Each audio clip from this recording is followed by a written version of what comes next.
konstitusi dalam pasal 30 menyebutkan usaha-usaha pertahanan keamanan negara dilaksanakan dengan sistem pertahanan keamanan rakyat semesta, di mana TNI dan Polri sebagai kekuatan utama dan rakyat sebagai kekuatan pendukung. Oke, jadi konstitusi kita itu hankam itu menjadi satu. Hankam itu menjadi satu, bukan pertahanan, bukan keamanan. Ini sudah dibahas, kemudian sudah diuji cobakan, maka melalui TAP MPRS, Soekarno membuat yang namanya Departemen Hankam. Itu TAP MPRS. Apalagi kemudian menghadapi situasi bahwa kita akan mengambil Irian Barat. Jadi Hankam itu, Kementerian Hankam sudah ada sejak TAP MPRS itu.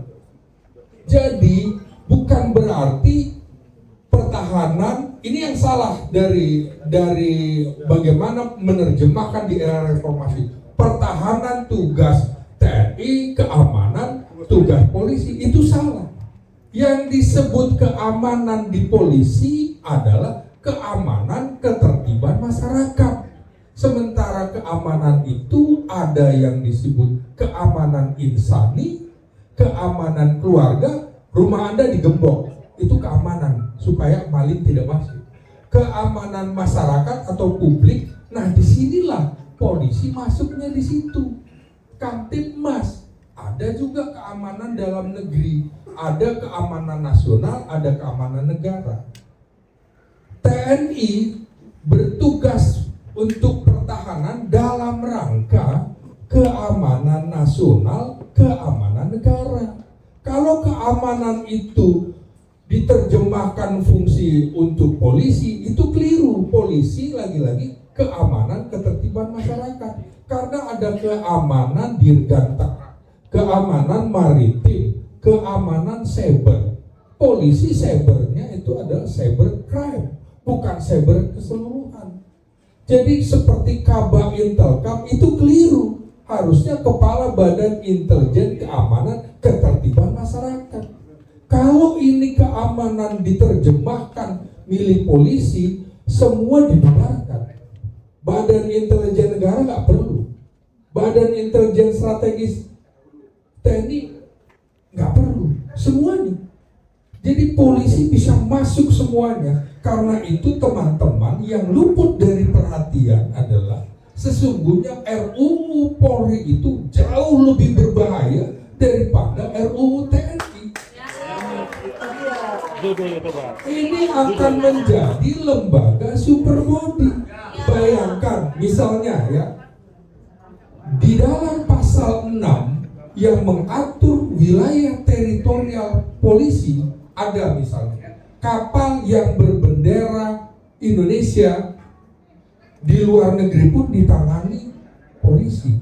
Bayangkan Sinar Kudus yang disandera, dirompak sampai ke Somalia, nanti akhirnya BRIMOB yang terjun, bukan pasukan khusus TNI, Marinir, Kopasgat dan lain-lain. Lalu kapal pesawat yang berbendera Indonesia di luar negeri, ingat pembajakan Woyla di Thailand, nanti jadi BRIMOB. Lah ini gimana? Sama dengan keamanan cyber, Badan Siber Sandi Negara nggak perlu, kemudian Kominfo nggak perlu, TNI nggak perlu. Lagi-lagi kemudian soal penyidikan, polisi menjadi penyidik tunggal, bubarkan semua. Itu repot semuanya. Jadi justru yang harus kita amati adalah polisi akan menjadi lembaga super body kalau tidak kita awasi. Ini akan menjadi negara kepolisian Republik Indonesia. Ini akan menjadi seperti polisi rahasia Jepang pada masa masuk Indonesia. Saya mencatat ada 9 poin yang harus dikritisi. Sementara yang TNI ini ecek-ecek, hanya bicara kesejahteraan. Misalnya perpanjangan usia pensiun, ini masalah kesejahteraan ini. Militer aktif di jabatan sipil, kesejahteraan ini, kedudukan TNI dan Polri. Nah, sekarang begini, di dalam ketatanegaraan Indonesia itu tidak equal TNI dengan Polri, di mana TNI ya secara operasional di bawah presiden, Polri juga begitu, tapi secara administratif dan keuangan di bawah Kementerian Pertahanan.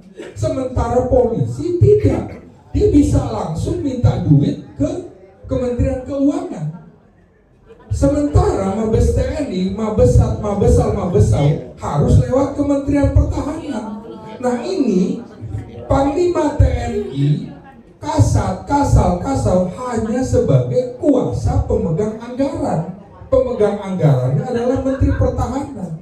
Sementara Kapolri adalah pemegang anggaran. Di situ saja nggak imbang. Nih ya, misalnya polisi cuma 100, katanya cuma 124 triliun dana APBN-nya. Sementara Kemhan sekitar 150-an misalnya. Tapi Kemhan itu dibagi 5 untuk Kementerian Pertahanan, Mabes TNI, Mabesat, Mabesal, Mabesau. Kok teman-teman nggak nyimak ini? Tiba-tiba, mau ke Dewi Fungsi apa? Saya bilang keliru gitu. Jadi gitu. Jadi ini harus teman-teman diawasi. Ini juga justru polisi mengarah ke multifungsi yang lebih mengerikan menurut saya. Ini kenapa luput?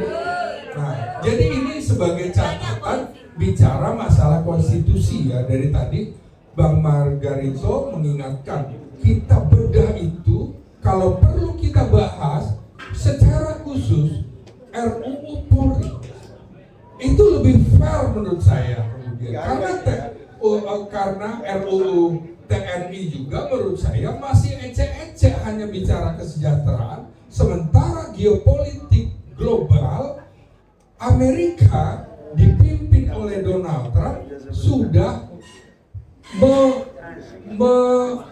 memindahkan dari perang Rusia Ukraina ke Indo-Pasifik, di mana sekarang Cina sedang latihan perang terus-menerus sampai hari ini dan tinggal menunggu latihan perang pendaratan amfibi, maka Cina menguasai Taiwan.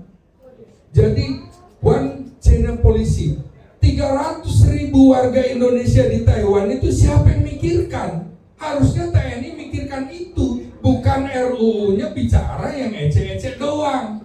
Nah kemudian satu lagi, Amerika sudah membuat 9 pangkalan militer bersama Jepang. Lalu Cina sudah membuat pangkalan-pangkalan militernya di Spratly yang jaraknya sekitar 45 menit saja ke Natuna. Kalau ini terjadi perang Cina dengan Amerika, maka wilayah Indonesia menjadi tempat dilaluinya kapal selam tenaga nuklir. Ini seharusnya yang dipikirkan oleh TNI, bagaimana bicara postur, gelar, kekuatan. Jadi ini yang dibahas, bukan yang kemarin dobrak-dobrak kemudian nggak ngerti. Sayang gitu loh, belajar dulu baru. Jadi kalau kritis tapi jangan oon lah kira-kira. Terima kasih. Oke,